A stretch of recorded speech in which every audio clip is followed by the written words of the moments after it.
నమస్తే గురూజీ. మనం కోపాన్ని ఎలా కంట్రోల్ చేసుకోవచ్చు? ఒక పీస్ఫుల్ మైండ్ ఎలా పెట్టవచ్చు? నీ పేరేంటి? నా పేరు అష్మిత. అష్మిత, ఇప్పుడు నీ కోపం ఉందా? ప్రశాంతంగా ఉన్నావా? కోపంలో ఉంటాను ఒక్కొక్కసారి. అది ఎలా కంట్రోల్ చేసుకోవాలి? ఒక్కొక్కసారి పరిస్థితులు బట్టి, సిచ్యువేషనల్. దాన్ని ఎలా కంట్రోల్ చేయాలి? సో నువ్వు కంట్రోల్ చేసుకోక్కర్లే, దాన్ని ప్యూరిఫై చేసి. ఇట్స్ అన్ ఎనర్జీ, అది ఒక శక్తి. అది ఎలక్ట్రిసిటీని యూజ్ చేస్తావా, ఎలక్ట్రిసిటీని బ్లాస్ట్ చేస్తావా? దాన్ని మిస్యూజ్ కూడా చేసుకోవచ్చు కదా. ఎలక్ట్రికల్ ఎనర్జీ, ఎలక్ట్రిక్ చైర్ పెట్టి దానికి ఇచ్చేసి ఒక వ్యక్తిని చంపచ్చు కదా. పూర్వకాలం ఉంది, కాన్సన్ట్రేషన్ క్యాంప్స్లో మనం చదువుతాం. Misuse of electricity. So pen ఉంది, it's an energy to help you write ink. Or watch ఉంది, ఎనర్జీ. సో ప్రతి ఒక్కటి ప్రపంచంలో ఎనర్జీ. నా బాడీ ఎనర్జీ, బాడీలో ప్రాణశక్తి ఉంది కదా, దాన్ని మిస్యూజ్ చేయొచ్చు. సో ఎక్సర్సైజ్ చేసి ఎనర్జీని పెంచుకొని I can do good to others. ఇక్కడ వన్ పాయింట్ యువకులు ఆర్ జనరల్ పబ్లిక్ అందరూ అర్థం చేసుకోవాలి. డిఫరెన్స్, ఇక్కడ వ్యత్యాసం ఒక విషయంలో అందరూ తెలుసుకోవాలి. ఏమిటంటే కోపం కోపం కోపం అంటారు. కోపం మీద ఎక్కువ వరి అయిపోయింది మనకి. అక్కడ స్మాల్ పాయింట్ ఆఫ్ ఇంట్రెస్ట్. ఇది అనువాదం ఎలా ఉందంటే యాంగర్. మీకు అసలు క్వశ్చన్ యాంగర్, కోపం అంటాం. ఓకే, ఇప్పుడు కోపానికి క్రోధానికి వ్యత్యాసం తెలుసా? తెలుసుకోండి. కోపం, క్రోధం. కోపం అంటే తల్లి బిడ్డని తిడుతుంది, కోపం. అది తప్పు చేశానుగా, పని చేయటం, హోంవర్క్ చేయటం లేక ఏదో బ్రేక్ చేస్తుంది, పగలు కొడుతుంది ఇంట్లో, కోపం వస్తుంది తల్లికి. ఫ్రెండ్ కొంచెం కోపం, అప్పుడప్పుడు కోపాలు వస్తాయి.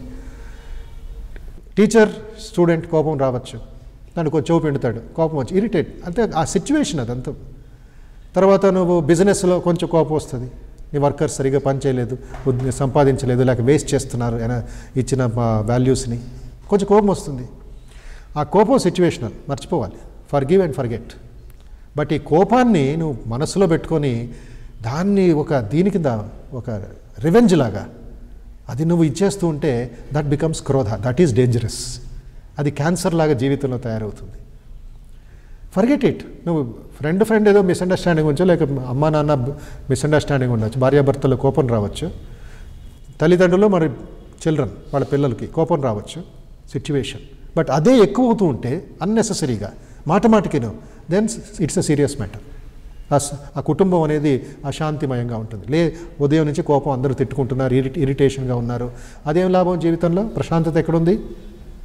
సో ఇక్కడ మేము ధ్యానం క్లాసులో పిల్లలకు చెప్తుంటుంది ఏమిటంటే, మనశ్శాంతి కావాలంటే ధ్యానం చేయాలి. ధ్యానం అంటే ఇక్కడ ఏదో హిమాలయాకి వెళ్ళి ధ్యానం చేయాలని కాదు, నీ థాట్స్ని రెడ్యూస్ చేసుకోవాలి. మనశ్శాంతి కావాలంటే ధ్యానం చేయాలి, ధ్యానం చేయాలంటే మనశ్శాంతి కావాలి. You cannot remove cotton and shirt. నేను ఏదో 1 hour 2 hours నేను ధ్యానం చేస్తాను, స్థిరంగా కూర్చుంటాను, ప్రాణాయామం, నాడి శుద్ధి ప్రాణాయామం చేస్తాను, తర్వాత 23 గంటలు ఏమేమైనా చేసుకుంటాను, మ్యాచ్ అవటంలే. ఈ 1 hour నీ ధ్యానం, మనశ్శాంతి కావాలంటే నువ్వు ఎవరితో మాట్లాడుతున్నావు, ఏమి చూస్తున్నావు, టీవీలో లేక వేరేసి ఇవన్నీ ఏం చూస్తున్నావు, అది నీకు యాడ్ అవుతుందా, నేను ఇరిటేట్ చేస్తుందా, మెమరీ పాత మెమరీకి వెళుతుందా? అలాంటివి కొంచెం డిస్క్రిమినేట్ చేయండి, వివేక బుద్ధి ఉపయోగించండి. మనిషికి జంతువుకి వ్యత్యాసం ఏమిటి? ఈ వివేక బుద్ధి, డిస్క్రిమినేషన్, విచక్షణ. ఏది మంచి ఏది చెడు మనకు తెలియకపోతే ఇంకా జంతువులకి మనకేం వ్యత్యాసం, ఇన్స్టింక్ట్కి మనకేం వ్యత్యాసం? సో ఆ విధంగా మీరు కోపాన్ని అధిగమించాలంటే ప్రేమ అనే ఆపోజిట్ వాల్యూని మనం దాని మీద ఇవ్వాలి. ఇప్పుడు మీ వంట చేసినప్పుడు కొంచెం కారం ఎక్కువైంది అనుకుంటాం, ఏం చేస్తాం? అలాగే తింటామా? దాన్ని డైల్యూట్ చేస్తాం కదా, కొంచెం పంచదార వేసుకుంటాం, లేక వేడి నీళ్ళు వేస్తాం, లేకపోతే కొంచెం పదార్థం, వి మేక్ సంథింగ్. మీకు అందరికీ తెలుస్తుంది. తీపి ఎక్కువైపోయింది, ఎలా చేస్తాం? కొంచెం డైల్యూట్ చేస్తాం. చట్నీలో కారం ఎక్కువైపోయింది, కొంచెం డైల్యూట్ చేస్తాం. సో ఆపోజిట్ ఇస్తాం.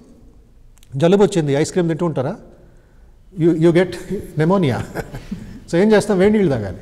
గొంతు నొప్పి వచ్చినప్పుడు, చలి వచ్చినప్పుడు. చలికాలం, ఎండాకాలంలో ఇంకొంచెం దాన్ని మాడ్యులేట్ చేస్తాం.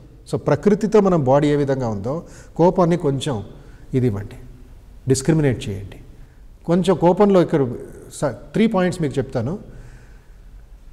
Think against anger. కోపం మీద కోపం చూపించండి. ఇది డౌట్ రావచ్చు మీ మనస్సులో ఏ విధంగా అని. రామకృష్ణ పరమహంస అంటారు, కోపం అనేది ఒక ముళ్ళు లాంటిది. చెప్పులు లేకుండా గార్డెన్లోకి వెళితే ముళ్ళు లోపల గుచ్చుకుపోయింది, లోపలికి వెళ్ళిపోయింది. అది ఈ పాదాల్లో లోపలికి వెళ్ళిపోయింది. నువ్వు ఎంత ట్రై చేసినా అది బయటికి రావటంలా. It has gone deep inside beyond your finger. అప్పుడు ఏం చేస్తారు? అలాగ వదిలేస్తారు దాన్ని. వదిలితే సెప్టిక్ అవుతుంది కదా, గ్యాంగ్రీన్ క్రియేట్ అవుతుంది కదా. It is a foreign particle. Doctor దగ్గరికి వెళ్తాం, డాక్టర్ గారు ఏం చేస్తారు, అయ్యో ఒక దూదితో దాన్ని తీస్తారా, షార్ప్ ఇన్స్ట్రుమెంట్తో తీస్తారు కదా. షార్ప్ ఇన్స్ట్రుమెంట్ తీసినప్పుడు కొంచెం పెయిన్ఫుల్గా ఉంటుంది కదా, నొప్పిగా ఉంటుంది. తీసి దీన్ని హోల్ చేసి ఆ లోపల వెళ్ళిన ముళ్ళుని బయటకు తీస్తారు. అప్పుడు రెండుని బయట పెట్టేస్తారు. The thought removes the thought, sharp instrument removes the sharper instrument. అందుకే థాట్ ఇంకొక థాట్తో క్లియర్ చేసుకోవాలి. అప్పుడు మన కోపం అనేది think, be angry against your anger, ఇది సైకలాజికల్ స్టేట్మెంట్. రెండోది go away from that place. రియల్గా నీకు ఫీలింగ్ ఉంది, నేను ఎవరి మీద నేను కోపం చూపించకూడదు, నేను ట్రై చేస్తాను, సాధన చేస్తానంటే కోపం వస్తుంది నీకు అవుతుంది కదా. Either you shut your mouth, నోరు మూసుకొని ఆ ప్రదేశం నుంచి వెళ్ళిపో, or think your way out of anger. మూడోది బాగా వేరే టైమ్స్లో కొంచెం మైండ్లో ఆ ప్యూర్ థాట్స్, ఉపనిషత్ మంత్రాలు, తర్వాత కొంచెం పారాయణాలు కొంచెం చేయడం మీరు నేర్చుకోవాలి. It is not a fashion, it is not ఏదో జస్ట్ చెప్పే విషయం కాదు ఇది. మీరు కొంచెం ఆచరించి చేస్తే అప్పుడు మైండ్లో ఒక స్టెబిలిటీ వస్తుంది. ఊరికి వెళ్ళే ముందు టైర్స్ అన్నీ మీరు ఇచ్చేస్తారు కదా, కరెక్ట్గా ఏమంటారు దాన్ని, వెయిట్ ఇస్తారు, కరెక్ట్ ఎయిర్ ఫిల్ చేస్తారు. 4 వీల్స్ ఆఫ్ ది బండి కరెక్ట్గా ఉండాలి, దాని ఒక ఎనర్జీ లెవెల్ కరెక్ట్గా ఉండాలి, ప్రెషర్ కరెక్ట్గా ఉండాలి.